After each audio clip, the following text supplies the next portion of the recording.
thinking that like real estate, especially off-market real estate, was about the asset, about the property, when really it's not. It's more of like other sort of businesses where it's about solving problems. Hello and welcome to Pillars of Wealth Creation, where we talk about creating financial success with a special focus on business and real estate. I'm your host, Todd Dexheimer. Now, let's get to it. Hey, welcome back to Pillars of Wealth Creation. I'm your host, Todd Dexheimer. With me, excited to have Mike DeHaan. Mike, how are you doing today? Doing great, Todd. Appreciate you having me on. Absolutely, man. Well, excited to have you. A little bit about Mike. He is the owner of I&W Properties and also Collecting Keys podcast and kind of marketing brand. So Mike came from, kind of your typical background, right? Had a nice cushy job, making really good money, but wasn't really satisfied. And I think that it comes with, most people I talk to are either they have that really nice cushy job and they're happy with it and they want to like figure out how can they do something though outside of that job to make sure they're protected of their income. And then the other people are like you, man, where it's like, this job sucks. I'm making really good money though. I got the golden handcuffs. Yeah. But at age 28, you just like, hey, I'm done, jump ship. No real plan, no concrete direction. And you spent the next couple of years with side jobs, driving for Uber, just barely making it by, different e-commerce, drop shipping, marketing, coaching, all kinds of stuff. So that's kind of fun. I want to dive into that. And then, now you currently have your wholesaling company, which I&W Properties. You also have the podcast, the marketing business, Collecting Keys, and kind of big story there. So I'll let you tell the story, but yeah, fun journey. I'm excited to dive in. So with that said, Mike, why don't you tell us a little bit more, kind of your background and what you've learned along the way? Yeah, absolutely. So, I mean, yeah, my background, it's funny. I'm one of the long line of engineers that gets into real estate. I don't know about you. I've talked to so many people that I guess weren't from real estate backgrounds that become real estate investors. And there's a huge correlation with engineers for some reason.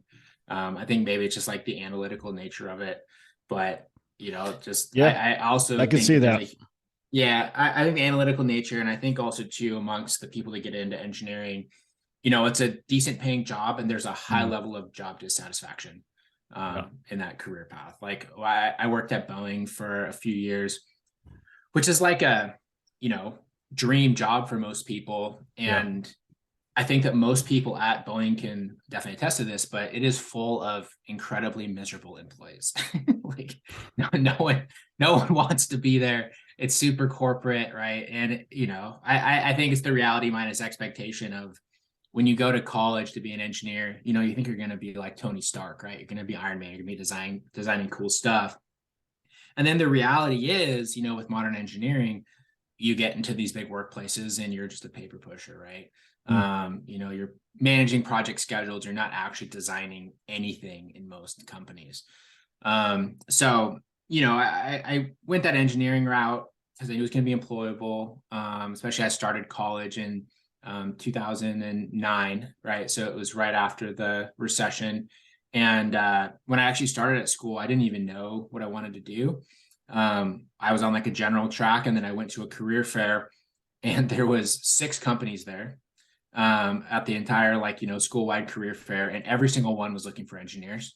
So I said, cool. I guess I'm going to do that then. Guess I found my calling. Yeah, right. All I knew was I wanted to get a job when I graduated because I was short-sighted at that point, right?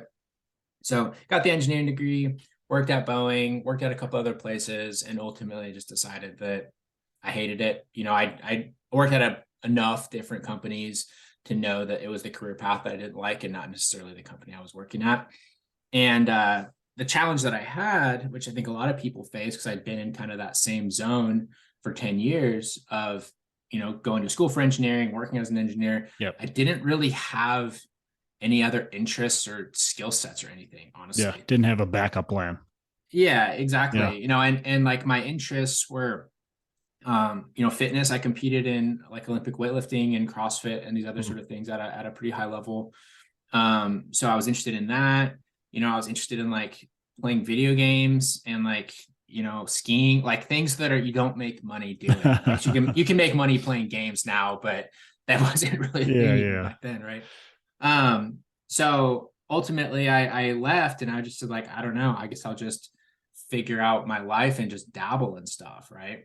And I will say before I quit my job, I read the 4-Hour Workweek, and I didn't have like an objective in terms of like a business or what exactly it was going to entail, but I knew that I wanted to live by that 4-Hour Workweek sort of mantra and having that virtual business that allowed me to live that lifestyle. So that was ultimately my goal.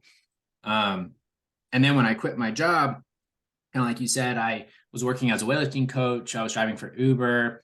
I went from making low 6 figures to in 2018 on my tax returns, I made $16,000. Wow. So I like literally axed my wow. income by 85%. Did you have a decent amount of savings set to the side? Is that how you felt confident in doing it? Or was it just, I got to figure this out? Yeah. So before I quit, I got really into like the financial independence movement, and like doing it the way that most people do, of like penny pinching, right?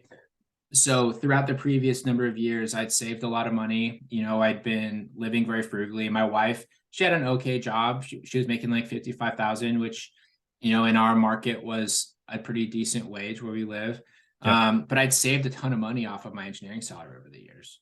Sure. Right. And so like, even when we left, I realistically had about a year's worth of living expenses, because when I left, we cut all of our surplus spending that we had. And we were actually able to fortunately live off of my wife's income, which is only $4,000 a month. But we owned a house that we'd bought that had, the same mortgage payment every month. We didn't go out to eat. We didn't do a lot of other stuff. We'd already figured out a lot of like the food and general savings. Like, we food prepped all of our stuff. We ate bulk food, all that sort of stuff. And it just, it gave us a sense of security to sort of take that risk. And we just basically mutually agreed that the sacrifice was worth the potential outcome. Even though I had no idea what the outcome was going to be at that point. All I knew was that, as my wife put it, she was willing to take the risk if it meant that I was going to be happier. So I was very fortunate to have her support. Yeah, that's huge support, right? You don't know what you're doing. You're just going to quit your job that you're making 6 figures. Like a lot of people would probably be like, you're crazy. That's not going to happen. You're going to have to figure it out first. You're going to have to go get a new job. But yet she was like, hey, just do whatever, but just be happy. That's really cool. So take me to, what you're doing now. Yeah. So, I kind of got to what I was doing now, mostly just because as I kept, I started reading business and wealth books, and real estate comes up constantly, right? Anything about wealth generation, passive income, rental properties are like a huge thing that everyone discusses. And I originally got into real estate after trying a bunch of different endeavors, by going to meetups, listening to BiggerPockets, that sort of stuff. And I started flipping houses. Because I recognized that I need more capital to be able to invest and actually get like a decent return.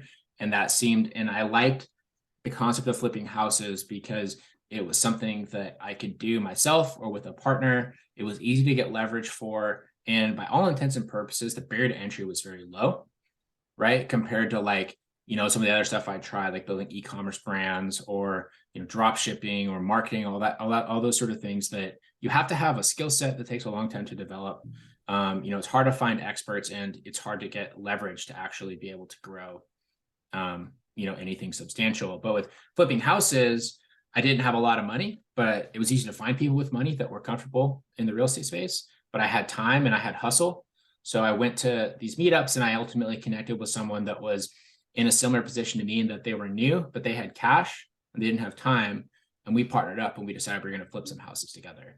So jumped into it. First house, I spent 5 months doing it. I made a whopping $4,000, but I learned an incredible amount. Jumped into the next place. I made 25,000. Started buying some properties. with like a little bit of money that I had there combined with my savings, and then started doing basically the BRRRR method. So we, buy it and we fix it up and refinance our money out and then repeat that process. And then after doing that a couple of times, I was buying deals from wholesalers, and I was looking at these $30,000, $40,000 fees that I was paying these people. And then I went to a meetup, and it was like like a local cool kids meetup, I guess, for the people that were actively buying, that were sort of hand selected by like the biggest wholesaler in town. It was a whole thing for him to grow his buyers list.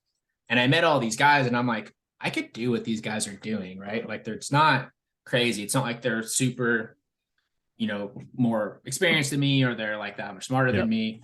So I decided I was going to start going off market myself. And that was at the beginning of 2020. And that sort of kickstarted my own wholesale off market endeavor. And if we fast forward to right now, since I guess it was February 2020 that we officially launched, we've now done coming up on 200 transactions. My portfolio consists of 54 units. It's like 29 individual properties. And let's see what else. We have expanded now into multiple markets, which we kind of do with this like marketing partnership program. So we're doing it all over the country now with our marketing and sales system that we've developed to find off-market real estate. Love it. So let's unpack some of that first. What's a mistake you've made kind of along that journey? Yeah. Well, I mean, I think the biggest mistake that I made was, which I mean, it's hard not to make, is as I was getting into kind of the off-market game, thinking that like real estate, especially off-market real estate, was about the asset, about the property, when really it's not. It's more of like other sort of businesses where it's about solving problems, right? And I think that a big issue that people have, and this can be said for residential assets, multifamily assets, anything where you're buying something directly from a seller who, is motivated or is just choosing to work with you directly, they ultimately have some kind of problem or some kind of like, circumstance or situation that needs to happen for it to be mutually beneficial, right? Yeah. And so many people, when they start doing off-market real estate, they're like, okay, I'm going to look at this asset, the roof sucks, like I need to fix this, we got to flip 15 units, whatever it is, if it's a multifamily property, here's what we can pay. And they're not very successful because they're not listening to the seller. They're not solving the seller's problems, and that's why they don't get a lot of opportunities. And one of the reasons we've been able to be successful is because we focus heavily on the seller's problems, and then the asset basically becomes our payment or the collateral for solving those problems.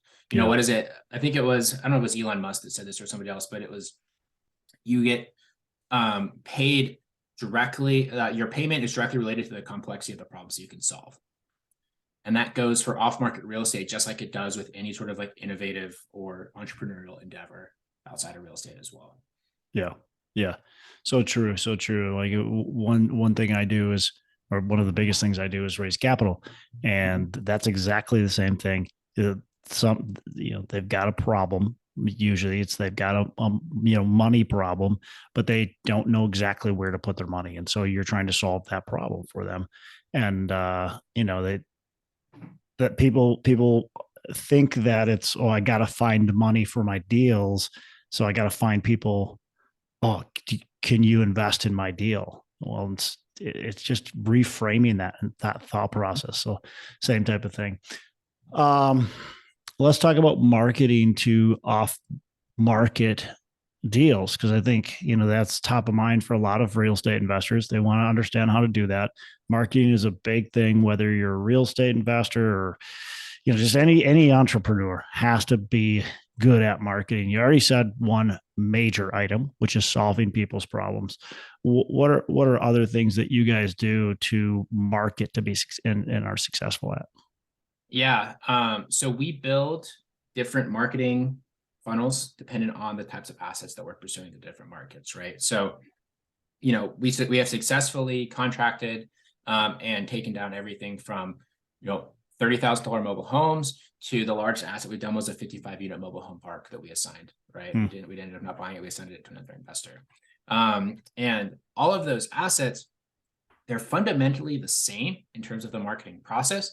What varies is the brand behind them and the message that you were trying to portray, right? So like, you go to like a mobile home, for example, or like a residential home, you can use the, we'll buy as is for cash, blah, blah, blah, blah. That's all fine that you sort of see everywhere, and that'll convert. But the problem is a lot of people who start in that route, they try to use kind of the same messaging with like larger assets. And it's like, no, if you're trying to buy an $8 million mobile home park, the we'll buy fast for cash isn't really going to be effective there, right? Like it's not a realistic expectation or realistic conversation. And then sort of like vice versa, right? So like those people, the larger asset owners, they want a more professional conversation. They want to see that you have a track record. They want to see, that you're actually able to perform.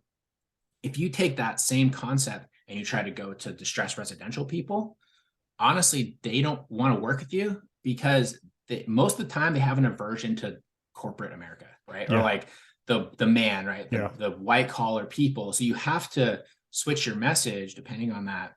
Not only in it's almost opposite market. I would think it is. Because I think about it like I get mailings, I've got single families, I got all kinds of properties going up to a couple hundred units. And when I get mailings from a wholesaler, it's always like we'll buy your house fast, cash. And it's like, I got no interest in that because I know you're just going to try to get the best deal. Yeah. But if they come to me with a very much more professional type, it's like, oh, this is interesting. Yeah, exactly. Right. And it's all about that initial presentation and what you're going for. Same if you're going for like, let's say seller financing, or you're looking for deals where they're willing to, do wraps or carry the notes or anything like that. You need to market that way. But once you have the initial interest, you have to be able to maintain that interest without like being invasive. And that's where a lot of other people get in trouble is, the person, they engage with them, the lead engages with them, and now they're like, hey, cool, I'm going to do a hard car salesman sort of follow-up process on this. When realistically that works sometimes, but that's not how you ultimately successful.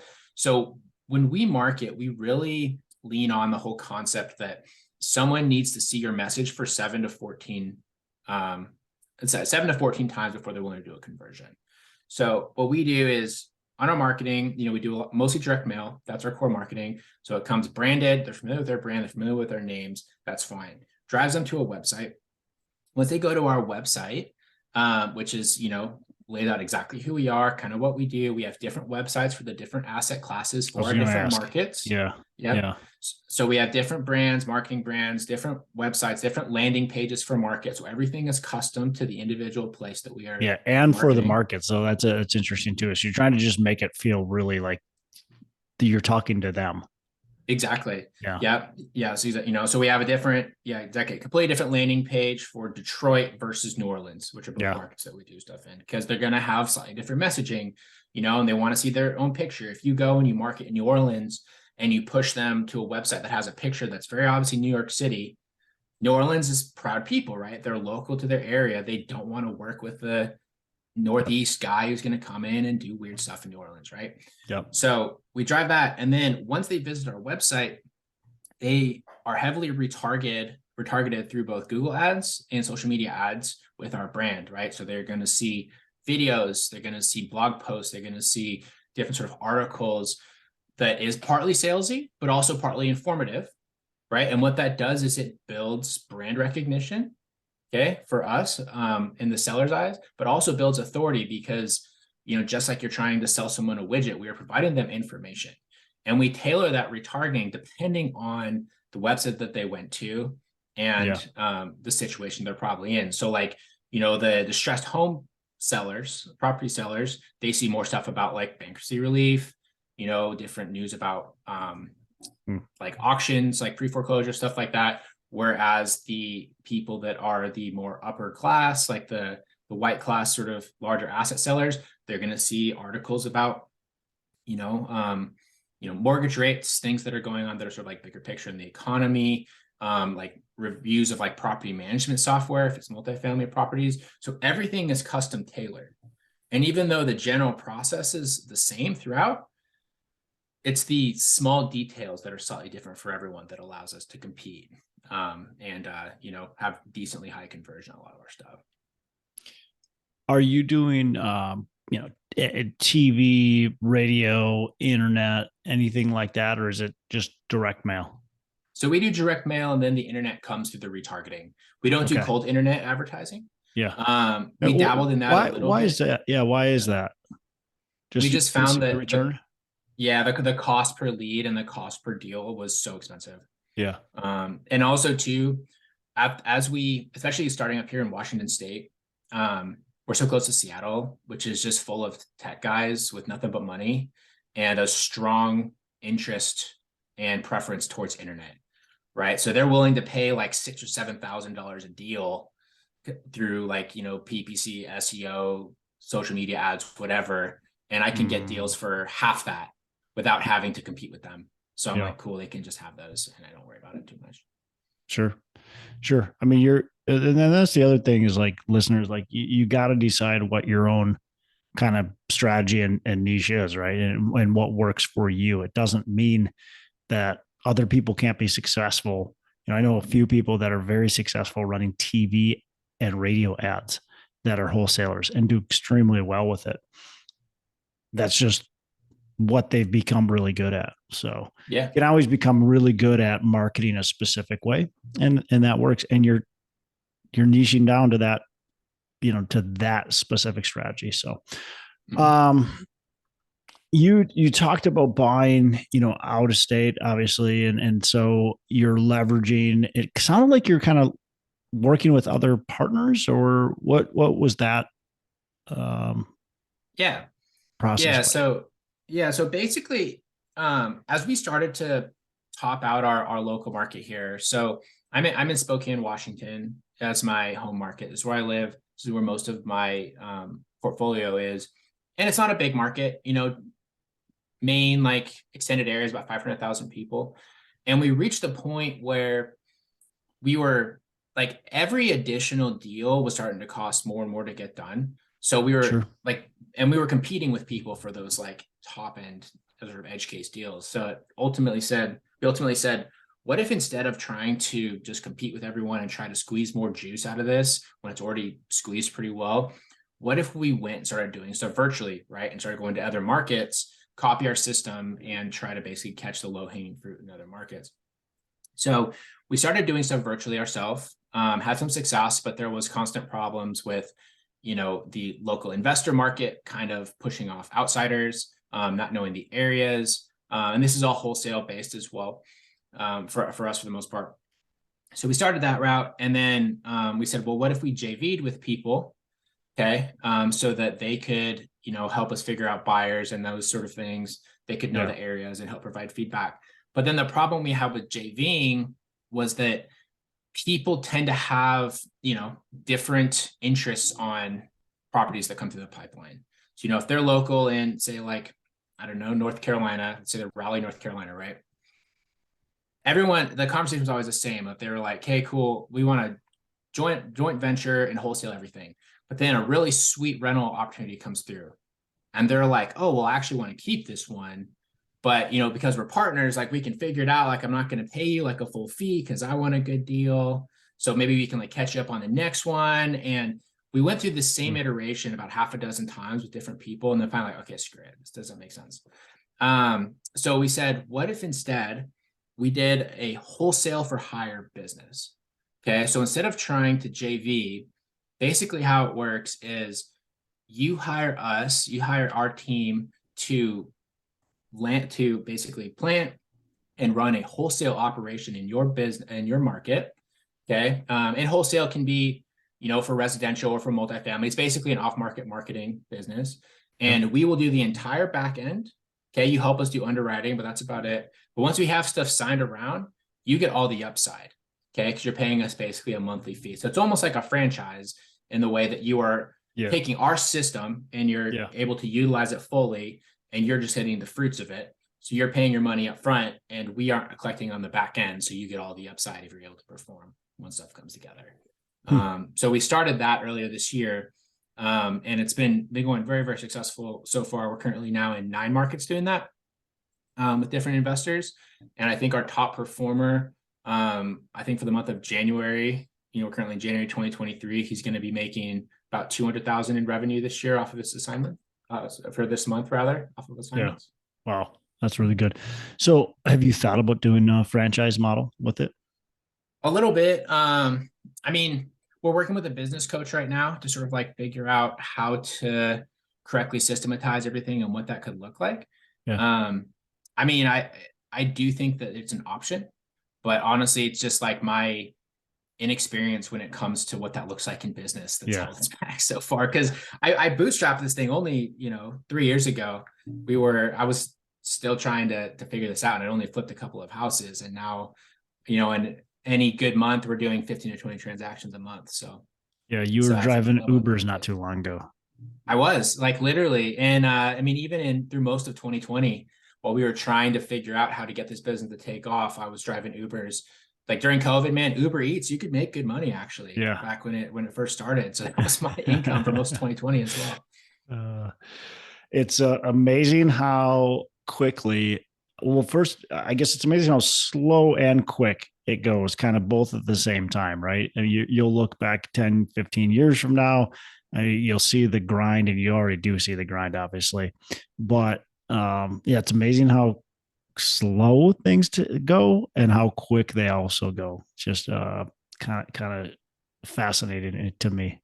Yeah. Like, I mean, you're completely right. The way I sort of look at it is, the days seem to take forever, but the months and years just like fly by. Yeah. And it's just a really interesting thing because, like, I tell you what, I've had some of these weeks, especially over the last little bit as the market turned and things got difficult.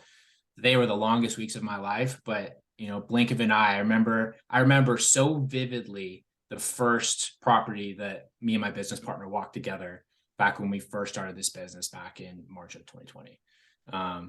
That seems like it was yesterday. Yeah, it really was. But there's a lot of grind that's gone into that. Let's talk about a little bit of that grind and some of the daily things that you do. What are some maybe daily habits, daily things that you do, or maybe were key to you getting to where you're at right now? Yeah. I mean, I think the biggest key to the success that we've had is, and this is kind of a personality trait that I have too, but I've always had an undying belief in myself, I guess, to be successful. And so when I've approached a lot of these things, I guess failure hasn't really been an option for me. I think a big part of it was the fact that, I had savings, but, I didn't have like an income or anything to fall back on anymore when I quit. So I had to perform. So, as I've been making every step forward with this, like I know that if I'm consistent with it and I keep learning and improving, it's not really will I be successful, but when. So that's like a huge, I guess, like mindset shift that I made after leaving my W-2 was I focus a lot on that. I mean, outside of that, like I really, through all the grind, I really make a point of setting time aside for myself, mainly for fitness and also for sleep.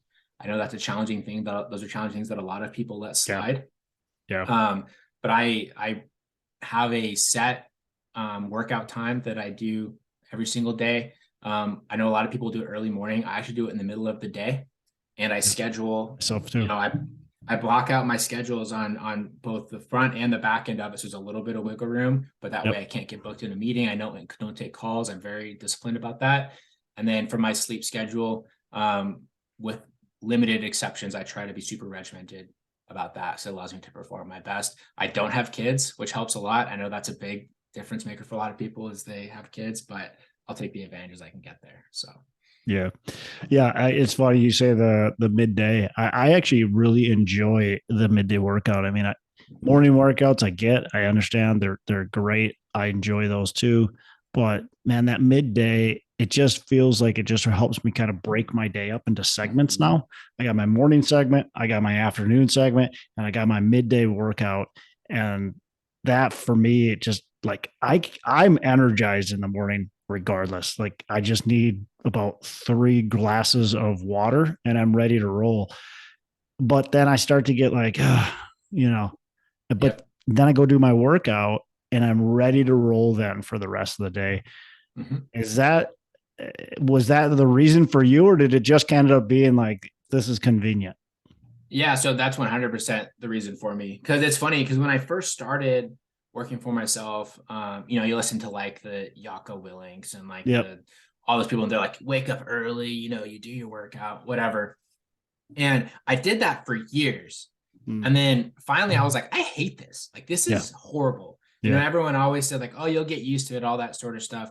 I never did after Never. years of doing that. I'm the same way. Um, and then, yeah, and then I was finally like, what if I just like worked out, during like the lunchtime, made that shift, and night and day difference for it, or exactly what you said. Like, I now have a break in the day. I'm able to work much more efficiently through later in the day, like the 2 o'clock feeling or whatever that they say on, commercials when they're talking about the caffeine tablets, whatever they're trying to sell you. I don't have that at all anymore, Yeah. where I definitely used Yeah.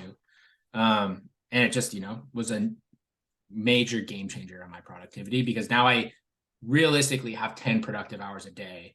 versus previously when I was waking up earlier, I would have probably 5 or 6, because then I would zonk out. I need a Because break. you're And even tired. I went, Yeah. yeah. And even if I went for a walk or like did something else, it just wasn't as Yeah. rejuvenative as the workout was.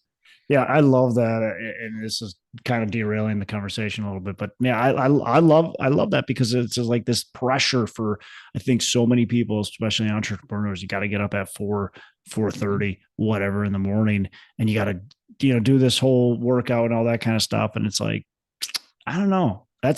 I'm the same way as you. Like I've done that, and I don't get used to it, and I'm miserable when I'm trying to do it, and it's like I'm an entrepreneur because I don't want to be miserable, not because I Yeah. want to put myself through Right. misery. Yeah.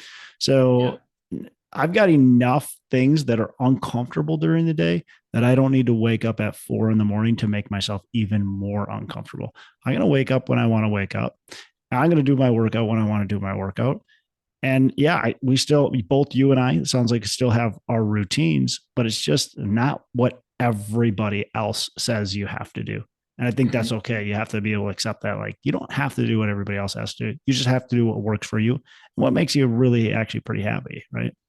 Exactly. And that's what it comes down to is, for longevity with this is, entrepreneurship is hard. Running your own business is super hard, but you should at least take the freedoms that you have of like schedule that it comes with it. You need to make sure you're still being productive, obviously, but I think a lot of people get stuck because they try to get into entrepreneurship and then they still try to live like with the corporate mindset that they didn't like anyway, which is the reason they were driven into entrepreneurship.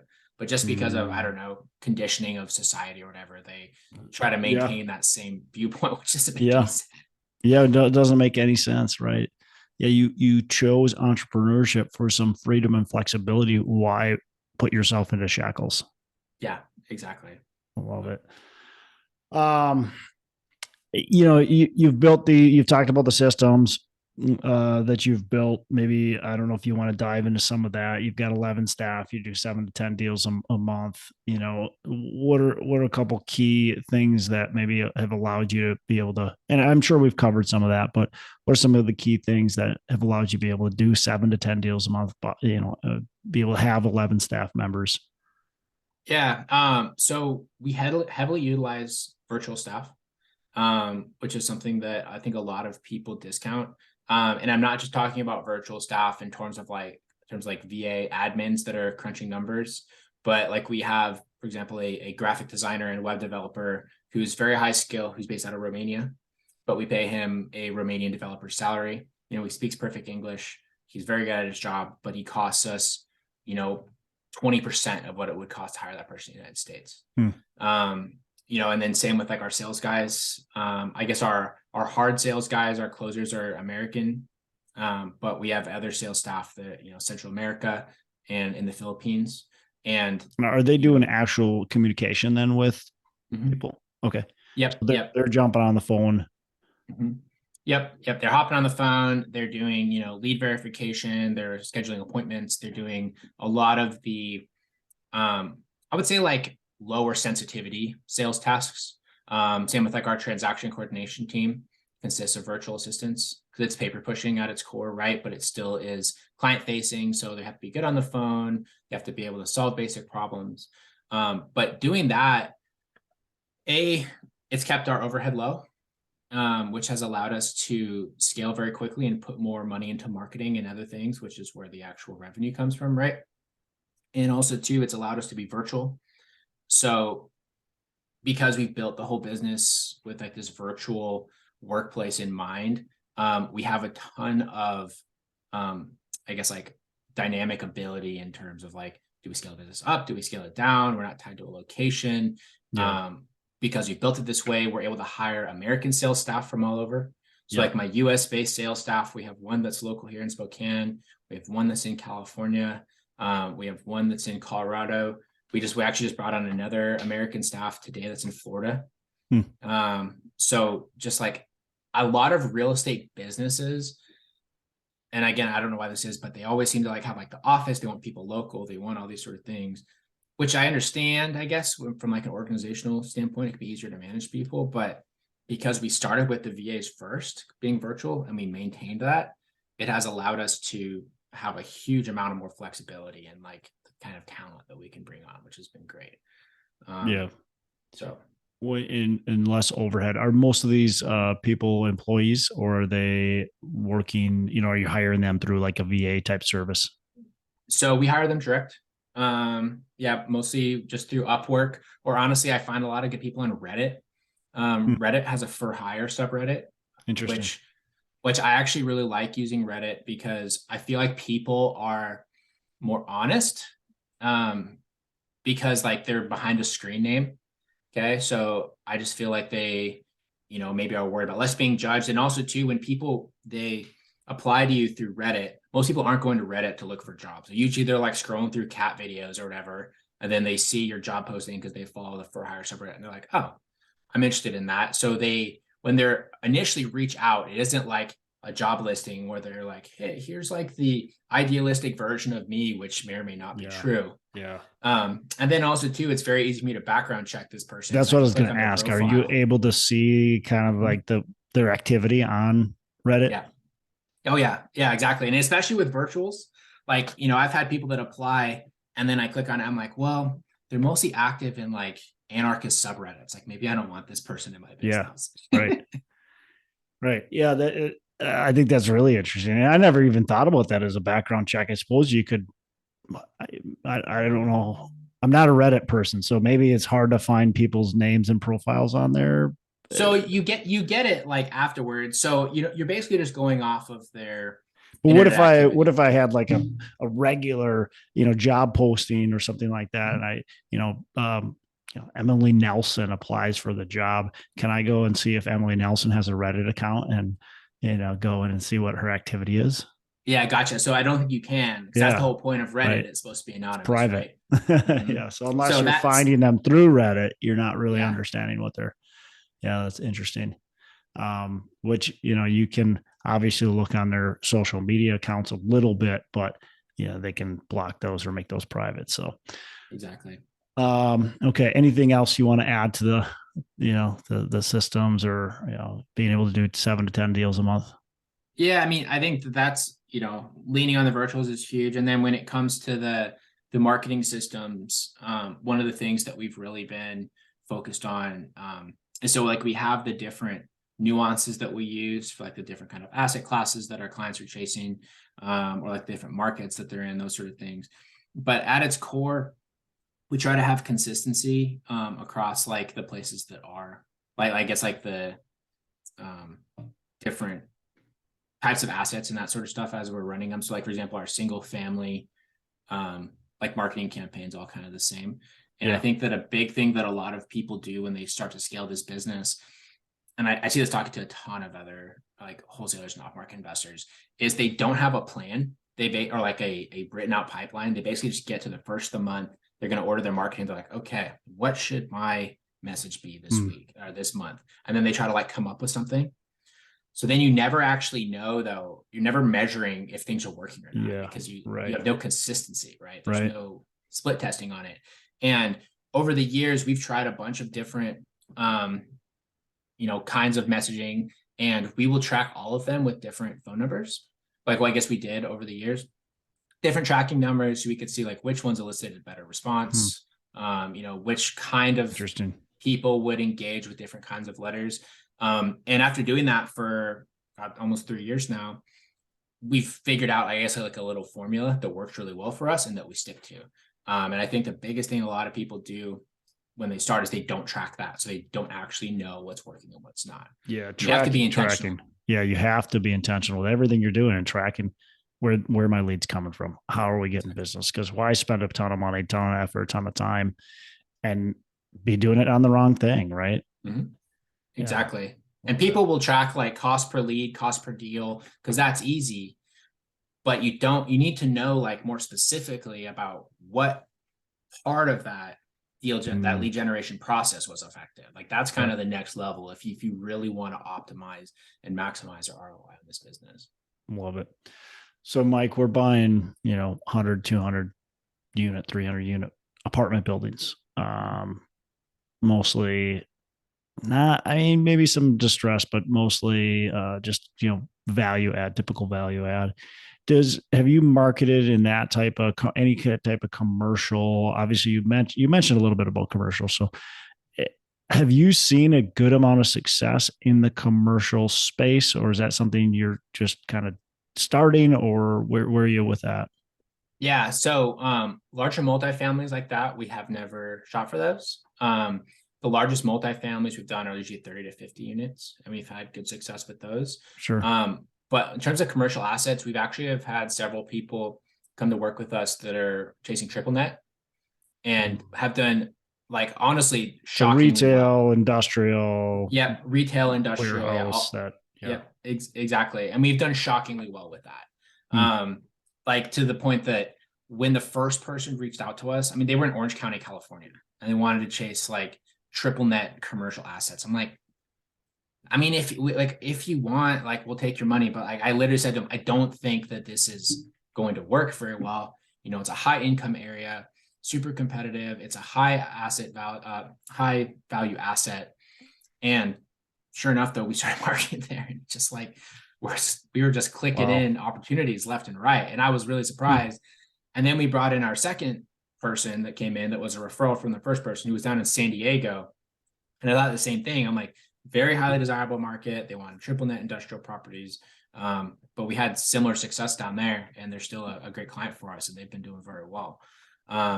So, and now we've had a couple other industrial clients that we've worked with, one up in Pennsylvania, one in, where was he? I think he was in Wisconsin, and similar sort of stuff, but we haven't had anyone that's come forward and wanted to pursue like super large multifamilies yet. So interesting. And again, they're just coming to you saying, hey, this is kind of my profile, and you're helping them then with the marketing and taking more or less a fee.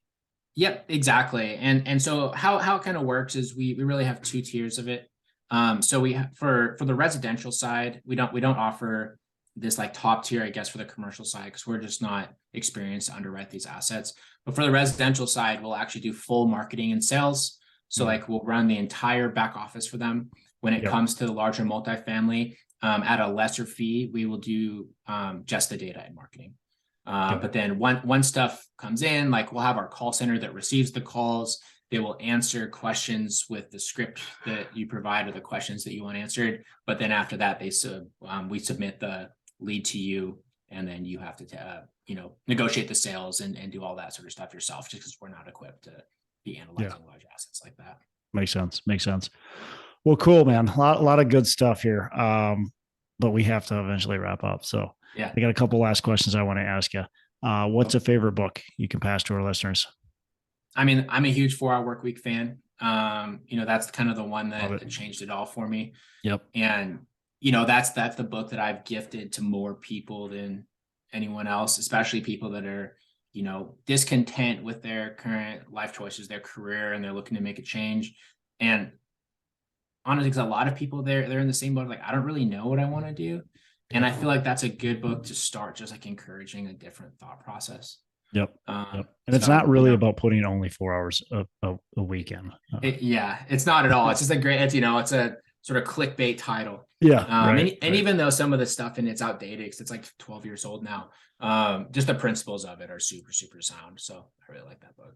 Cool. All right. Last question. What are your 3 pillars of wealth creation? Yeah. So, the 3 pillars of wealth creation where we've been able to be successful, has been, obviously marketing and sales. If I put those into one, and being able to find those opportunities is the number one key to generating like legitimate wealth, especially when it comes to buying assets. There's no better way to create wealth than buying a property at a discount. Yeah. It comes down to just being math at the end of it, right? If you have a $500,000 asset, you buy it for $400,000, you just made $100,000. Yep. Exactly. So marketing and sales is huge. And then let's see, on top of that, like systemization and consistency, like whether that's within your business, whether that's within your investing discipline, that's just like, getting to work every day, like doing the same thing over and over. Most wealth is created by doing the same boring thing over and over again for a long enough period of time. I think that would be the big thing. And then honestly, I think my third pillar would be just like personal health, because regardless of what you do, if your personal health is poor, you're not going to be wealthy in like a true sense, right? You can be wealthy maybe on paper, but if you're not able to enjoy that, right? Is that even wealthy? I don't know. Yeah, no, I agree. You got a lot of money, but if you don't have the health or anything to spend it, man, it's not worth it. So exactly. Love it. Mike, really appreciate your time. How can our listeners get in touch with you? Yeah. So if you want more long form stuff from me, I have my own podcast, the Collecting Keys Real Estate Investing Podcast. You can find that anywhere you listen to podcasts.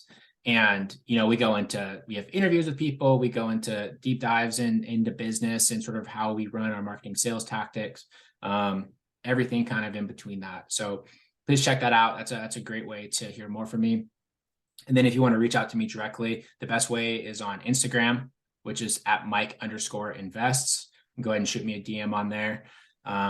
I'm always happy to chat with people, and I've been working on creating a lot of content on there. One of my goals for 2023 was to post a piece of content every single day. And so far I've been successful. So nice. Lots of tidbits on there coming from me this year. That's awesome. Every time I think that that's my goal or make that my goal, I don't like social media. So I typically don't get it done. That's how my business partner is too. But tell you what though, man, if you're trying to raise money, like it's a great way to do it. It is. It is. You just kind of have to get past like the cheesiness of it, and it sucks. And here's the thing too, is like, I've made videos where I'm like, man, that was so cringy. Like I can't do it. And like lame. And they'll go huge though. Like I have one right now that I did, that I sent to my business partner. I was like, should I even post this? Like, this sucks. And he's like, oh, it's good. Like it'll spur a conversation. I have like 50,000 views on it. And I'm like, of course. Like, and I've had tons of different prospects and things reach out. And I'm just like, okay, well, dang, I guess I was completely wrong on that. Just put it out there. I mean, that's the thing, is you put stuff out there, you just don't know what's going to hit. Some of the things that when I put it out there, I'm like, this is awesome. And like 3 people look at it. And that's it. And then, so you're right. I mean, some of the stuff you put out there, you're like, I probably don't want to post this. And then you end up posting it. You're like, what the heck? How did all these people like this? This was the worst thing I've put out. Just don't know. So you just gotta, with social media, it feels like you just gotta throw stuff out there, and a lot of stuff's not going to stick, and a couple things will. Yeah. Well, it's just like the marketing we talked about before, right? It's consistency, and then, measuring the kind of stuff that does well, and then just doing more of that. Do more of that. You do it long enough, and ultimately consistency is more important than perfection in pretty much everything. Yeah. Oh, I love that. Yep. Absolutely, man. Well, again, really appreciate it. And you have a fantastic rest of the day. Awesome. Thanks, Todd. Appreciate you having me on. Hey, thanks so much for listening. I appreciate you being a loyal listener.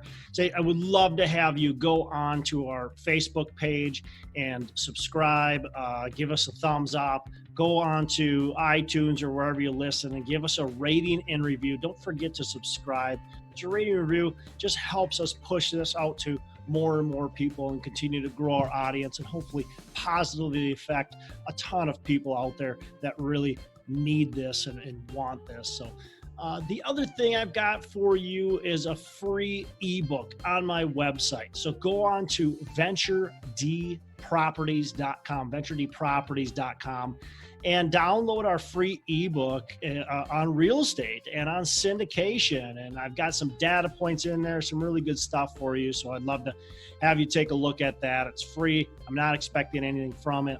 And also, look, if you want some help in multifamily, want some help learning, growing, getting your business off the ground, I would love to talk to you about what it would look like to work with me potentially and see if that's a good fit. So you can go to coachwithdex.com and check that out, and we can definitely have a call. Thanks a lot for listening. You make it a fantastic rest of the day. I'll catch you on the next episode.